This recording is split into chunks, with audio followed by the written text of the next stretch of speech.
Minutes before my wedding, my grandmother pulled me aside and said, "Don't marry him." My name is Emily Carter, and until the worst day of my life, I believed I had found my forever person. I was 28 years old, successful, deeply in love, and only minutes away from marrying the man everyone called perfect. His name was Daniel Harper. He was handsome, smart, confident, and knew exactly how to make people feel special. At least, that's what I thought. The wedding venue looked like something out of a movie. White flowers covered every table. Soft music played in the background, and guests filled the room with smiles and excitement. My friends kept telling me how lucky I was. But while everyone else celebrated, my grandmother sat quietly in the corner with worry written all over her face. I noticed it earlier that morning. Every time someone mentioned Daniel's name, her smile disappeared. I tried ignoring it because Grandma had always been protective of me. After my parents died in a car accident when I was 14, she became my whole world. She raised me, protected me, and taught me how to survive pain without letting it destroy me. And because of that, I trusted her more than anyone. That's why what happened next shook me to my core. Just 10 minutes before I was supposed to walk down the aisle, my grandmother pulled me aside, looked directly into my eyes, and whispered words that changed my life forever. "Emily, don't marry him." My heart nearly stopped. I stared at her in shock. "Grandma, what are you talking about?" Her hands trembled as she grabbed mine tighter. "That man is dangerous." I forced out a nervous laugh. "You barely even know him." "I know enough." For the first time in my life, I saw fear in her eyes. Real fear. "Please listen to me," she whispered. "Daniel is not marrying you because he loves you." Anger slowly rose inside me. "I found something last night," she said quickly, "and if I'm right, this family is in danger." Before I could ask another question, someone knocked on the door. "Emily, it's time." Grandma quickly slipped a small silver key into my hand.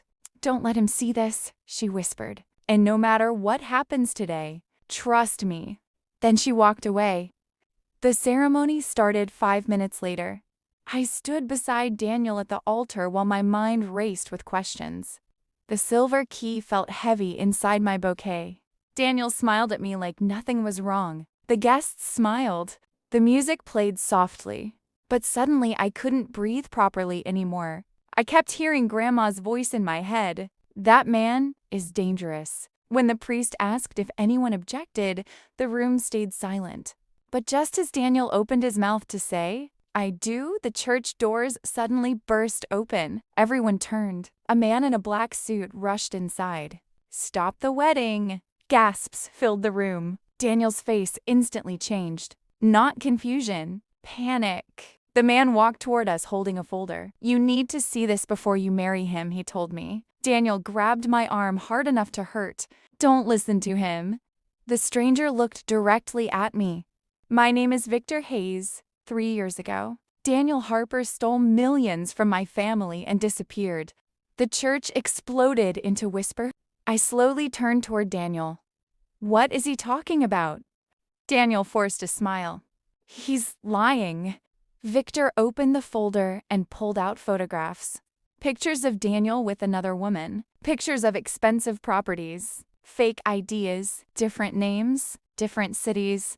My blood ran cold. "He changes identities every few years," Victor continued. "He marries wealthy women. Gains access to family money. Then disappears before anyone realizes." I looked at Daniel in horror. "That's not true, right?" Daniel's calm expression finally cracked. "Emily, let me explain." That was all the answer I needed. Tears burned my eyes. "You used me?" "No!" he shouted. "I actually love you." But before I could respond, Grandma stood up from the front row. "Tell her the truth about her parents." The entire room went silent. I slowly looked at Daniel again. What does she mean? Daniel's face turned pale. And suddenly, he said nothing. Grandma walked toward us with tears in her eyes. "Emily," she whispered, "Daniel's father worked with the man responsible for your parents' accident." My knees almost gave out. "What?" "Years ago, your father discovered they were stealing money from his company. He threatened to expose them." I couldn't breathe. Grandma continued shaking. A week later, your parents died. I turned toward Daniel. You knew about this? No, he said quickly. I swear I didn't. The room froze. She pointed directly at him. Your father destroyed my family, and now you came back to finish the job. Daniel finally lost his temper. You're old woman. You should have kept quiet. The second those words left his mouth, I knew everything was true. Every single thing. The perfect man I loved never existed. It was all a lie. And at that moment, something inside me broke. Not my heart, my innocence. I called off the wedding immediately. Guests rushed out whispering while Daniel tried desperately to follow me. Emily, please. I turned around slowly. You knew who I was before we met, didn't you? He stayed silent. That silence destroyed me more than any answer could. You targeted me. It wasn't supposed to happen like this. I laughed through my tears. You were going to marry me, steal from me, and destroy my family just like your father did. No, he snapped. I was trying to fix things. By lying to me? His jaw tightened. Then, for the first time, I saw the real Daniel. Cold, manipulative, dangerous. You should have just married me, he said quietly. A chill ran down my spine. You would have lived a comfortable life. I stepped back in horror, and that's when revenge stopped being an emotion. It became a mission. That night, Grandma finally told me everything. 20 years ago, my father and Daniel's father were business partners. Daniel's father secretly stole money from the company for years. When my father discovered the truth, he planned to expose him publicly. Days later, my parents died in what police called a car accident. But Grandma never believed it. She spent years searching for proof. And recently, she found it. Daniel's father had ordered the accident. But before the evidence could reach police, he died from a heart attack. The case disappeared until Daniel entered my life. You think he came back for revenge? I asked quietly. Grandma nodded slowly. Or to finish what his father started. I sat there in silence for a long time. Then I asked the question that changed everything. How do we destroy him? Grandma looked at me carefully. You sure you want that path? I thought about my parents. About the lies, about the fake love, and about the way Daniel looked at me like I was nothing more than a target. Yes, I said coldly. I'm sure. For the next 2 months, I pretended to forgive him. I told Daniel I was confused, emotional, overwhelmed, and because arrogant people always believe they can manipulate others again. He believed me. He slowly let me back into his life. Meanwhile, Grandma and I quietly prepared our revenge. Victor helped too. Turns out, Daniel had enemies everywhere. Women he lied to, businesses he scanned. But nobody had ever been able to expose him completely. Until now. Because Daniel made one mistake. He underestimated the women in my family. One evening, Daniel invited me to dinner at his penthouse. Candles lit the room. Soft music played. He smiled confidently as he poured wine into my glass. I knew you'd come back, he said proudly. I smiled sweetly. Of course. You love me too much not to. Inside, I wanted to scream. But I stayed calm, because revenge requires patience. Halfway through dinner, Daniel left briefly to answer a phone call. The second he walked away, I unlocked his office using the silver key Grandma gave me. Inside the drawer, I found everything. Fake passports, bank accounts, contracts, and one final document that made my blood freeze. Planned to transfer all my inheritance into overseas accounts immediately after marriage. Every single thing had been planned, even my future destruction. I quickly took photos of everything before returning to dinner. When Daniel came back, he smiled. Are you okay? I looked directly into his eyes and smiled back better than ever. Daniel hosted a massive engagement celebration to repair his public image. Politicians, business owners, investors, everyone important attended. Daniel stood proudly in front of the crowd holding a champagne glass.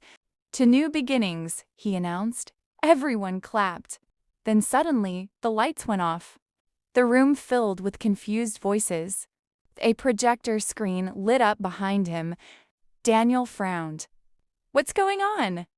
Then the video started playing. Bank fraud records, fake identities, secret recordings, photos, witness statements, and finally, a recorded confession from Daniel himself. The room fell completely silent. Daniel's face lost all color. He turned toward me in panic. "What did you do?" I stepped forward slowly. "No, Daniel," I said calmly. "What did you do?" People stared at him in horror, while the evidence continued playing. Then came the final recording, his father admitting involvement in my parents' deaths. The room exploded. Some guests rushed out. Others started recording with their phones. Daniel looked completely trapped. "You set me up," he whispered. I smiled coldly. "You walked into your own trap." Police officers entered seconds later. Daniel panicked and tried to run, but Victor blocked the exit. "You ruined enough families," he said. The police dragged Daniel away while he screamed my name, and for the first time since meeting him, I felt nothing. No love, no sadness, no fear, only peace. 6 months later, Daniel was sentenced to prison for fraud, money laundering, identity theft, and conspiracy connected to old criminal cases involving his father. His entire empire collapsed. Every secret came out. Every lie destroyed him publicly. And the man who once believed he could manipulate anyone became the same thing he turned others into. Powerless. One evening, I sat beside Grandma on the porch while the sun disappeared behind the trees. "You were right about him," I said softly. Grandma smiled sadly. "No, sweetheart. I was right about you." I looked at her. "What do you mean?" "You survived him." I held her hand tightly. "If you hadn't stopped me that day, my life would have been ruined." Grandma shook her head. "No, your life was saved because when the truth came, you were brave enough to face it." For a moment, neither of us spoke. Then she smiled softly and said the words I'll never forget. "Revenge doesn't become powerful when you destroy evil." She squeezed my hand gently. "It becomes powerful when evil fails to destroy you."